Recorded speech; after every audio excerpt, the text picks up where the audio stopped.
নমস্কাৰ এই মুহূৰ্তত আহি পৰিছে অসমৰ লগতে ভাৰতৰ বিভিন্ন প্ৰান্তৰ পৰা কেইবাটাও ডাঙৰ খবৰ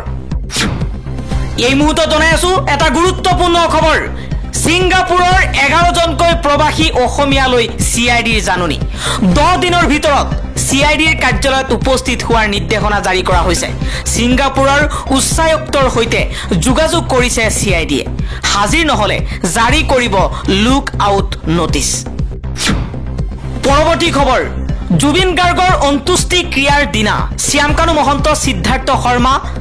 মিত্ৰালক গ্ৰেপ্তাৰ কৰিব লাগে বুলি প্ৰতিবাদ কৰি গ্ৰেপ্তাৰ হৈছে দেৰগাঁৱৰ এইজন শৰৎ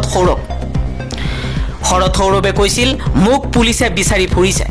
এনেদৰে ফেচবুক পোষ্ট দিয়াৰ পাছতে গ্ৰেপ্তাৰ কৰা হৈছে দেৰগাঁৱৰ শৰৎ সৌৰভক জুবিন গাৰ্গৰ হত্যাকাৰীসকলৰ কঠোৰ শাস্তিৰ দাবী কৰি এতিয়া আৰক্ষীৰ ৰুখত পৰিছে শৰৎ সৌৰভ আন এটা খবৰ মুখ্যমন্ত্ৰী হিমন্ত বিশ্ব শৰ্মাক তেতিয়াই ধন্যবাদ দিম যেতিয়া দালাল বেপাৰী আৰু বহিৰাগত মেনেজাৰক ডিঙিত ধৰি টানি আনি আমাৰ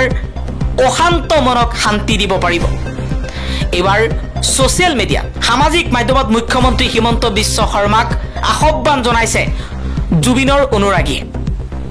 বিভিন্নজনে বিভিন্ন মন্তব্য কৰিছে অতি সোনকালে জুবিন গাৰ্গৰ হত্যাকাৰীক কঠোৰ শাস্তিৰ ব্যৱস্থা কৰক সিআইডিয়ে তন্নকৈ পৰীক্ষা কৰি আছে পৰৱৰ্তী খবৰ 1 অক্টোবৰৰ পৰা ব্ৰেণ্ডেড আৰু পেটেন্টযুক্ত ঔষধৰ আমদানিৰ ওপৰত 100% পৰ্যন্ত শুল্ক আৰোপ কৰিব আমেৰিকাই ট্ৰুথ ছ'চিয়েলত ডোনাল্ড ট্ৰাম্পৰ এই ঘোষণা ভাৰতৰ ঔষধ খণ্ডত যথেষ্ট প্ৰভাৱ পৰাৰ সম্ভাৱনা আছে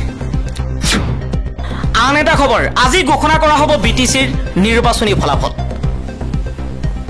বৰ্তমান সময়ত বিটিচিত আগবাঢ়ি আছে বিপিএফ মথনগুৰিত বিজেপিক প্ৰতিহত কৰি ঐতিহাসিক বিজয়ৰ দিশে বিপিএফৰ বেগম আক্তাৰা আহমেদ পৰৱৰ্তী খবৰ গ্ৰেপ্তাৰ কৰিব লাগে কাক কৰি আছে কাক কাৰ আঙুলি ইশাৰাত চলি আছে এইবোৰ এজনে লাইভ দি আছে তেওঁক গ্ৰেপ্তাৰ কৰিব পৰা নাই হিয়াই ধিক্কাৰৰ বিষয় মুখ্যমন্ত্ৰী হিমন্ত বিশ্ব শৰ্মাক লৈ এতিয়া সৰ্বত্ৰে এক নতুন চৰ্চা আৰম্ভ হৈছে জুবিন গাৰ্গৰ মৃত্যু আজি 8টা দিন অতিক্ৰম কৰিলে আজিলৈকে কোনো এজন লোকক মূল অভিযুক্ত জুবিন গাৰ্গৰ মেনেজাৰ সিদ্ধাৰ্থ শৰ্মাক এতিয়ালৈকে কৰায়ত্ব কৰিব পৰা নাই এতিয়া জুবিনৰ অনুৰাগীসকলে প্ৰশ্ন কৰিছে গ্ৰেপ্তাৰ কৰিব লাগে কাক কৰি আছে কাক জুবিন গাৰ্গৰ ন্যায় বিচাৰি সিদ্ধাৰ্থ শৰ্মাৰ বাসগৃহৰ সন্মুখত প্ৰতিবাদ কৰাৰ বাবে আৰক্ষীয়ে লাঠি চাৰ্জ কৰিছে প্ৰতিবাদকাৰীৰ ওপৰত ন্যায় বিচৰাৰ বাবে আজি লাঠিৰ কোপ খাবলগীয়া হৈছে এনেকৈ আৰু কিমান দিন চলিব এতিয়ালৈকে মূল অভিযুক্তসমূহক গ্ৰেপ্তাৰ নকৰাৰ কাৰণ কি কাৰ আঙুলিৰ ইশাৰাত এইবোৰ হৈ আছে তাক লৈও সন্দেহ ব্যক্ত কৰিছে জুবিনৰ অনুৰাগীসকলে পৰৱৰ্তী খবৰ মানপাৰাত আৰক্ষীৰ বৰ্বৰ আৰক্ষীৰ আক্ৰমণক লৈ এতিয়া সৰ্বত্ৰে গৰিহণা ঘৰে ঘৰে সোমাই আৰক্ষীয়ে পিটিছে ৰাইজক আৰক্ষীৰ লাঠি চালনাত গুৰুতৰভাৱে আহত হৈছে বহু যুৱক ৰাহুল চেত্ৰী সাধাৰণ সম্পাদক জাতীয় যুৱ বাহিনীৰ সাধাৰণ সম্পাদকে কৈছে জাতীয় সম্পদৰ ন্যায়ৰ বাবে প্ৰতিবাদ কৰি অনুৰাগীয়ে লাঠিৰ কোপ খাইছে আৰু জাতীয় সম্পদক হত্যা কৰাৰ অভিযুক্তসকল মুকলি আকাশৰ তলত ফেচবুকত লাইভত আহে ইয়াই আমাৰ ন্যায় ব্যৱস্থা ধিক্কাৰ অসম চৰকাৰ আন এটা খবৰ মুখ্যমন্ত্ৰী হিমন্ত বিশ্ব শৰ্মাক লৈ মন্তব্য কৰিছে বীৰ লাচিত সেনাৰ নেতা বিকাশ অসম নামৰ ফেচবুক পেজৰ পৰা মুখ্যমন্ত্ৰী হিমন্ত বিশ্ব শৰ্মাক লৈ কেইবাটাও মন্তব্য কৰিছে বীৰ লাচিত সেনাৰ নেতাগৰাকীয়ে কৈছে মাননীয় মুখ্যমন্ত্ৰী মহোদয়ে এই বগা দালাল অসম সম্পদ জুবিনৰ মূল্য বুজি নোপোৱা শ্যামকানু মহন্তৰ বিৰুদ্ধে লোৱা তাৎক্ষণিক সিদ্ধান্তত আমি অত্যন্ত সুখী মুখ্যমন্ত্ৰী মহোদয় তেওঁ আপোনালোকৰেই মানুহ আছিল এতিয়া মন কৰকচোন কোনো বিৰোধী ৰাজনৈতিক দলে ইমান আপোনাৰ ক্ষয়ক্ষতি কৰা নাই য'ত ফেষ্টিভেল মহন্তই কৰিলে এই মহন্তক চৰকাৰী ধন সৰলুকি কৰিবলৈ কোনে অধিকাৰ দিলে সংস্কৃতিৰ কথা কয় আমাৰ পিঠা পনা জহা বৰা বিদেশত চিনাকি কৰাবলৈ গৈ অসমখনকে মাৰি পেলালে পৰৱৰ্তী খবৰ বিটিসি দখলৰ যুদ্ধ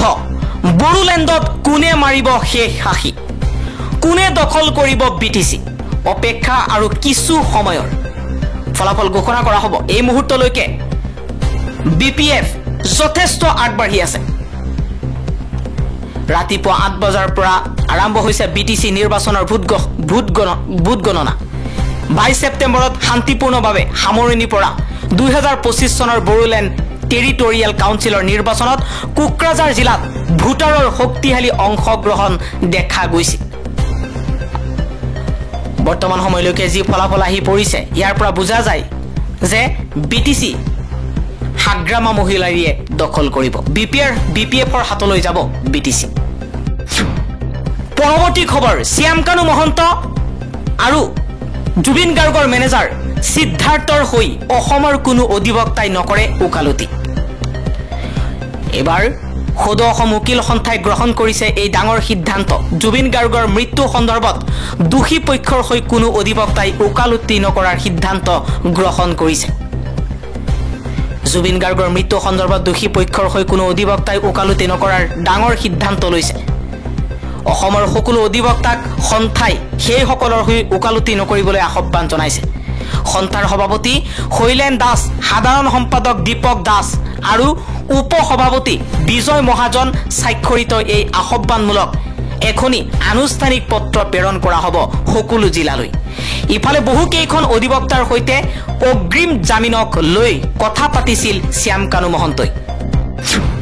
হিমন্ত বিশ্ব শৰ্মাই জুবিন গাৰ্গৰ হত্যাকাৰীক ৰক্ষণাবেক্ষণ দিছে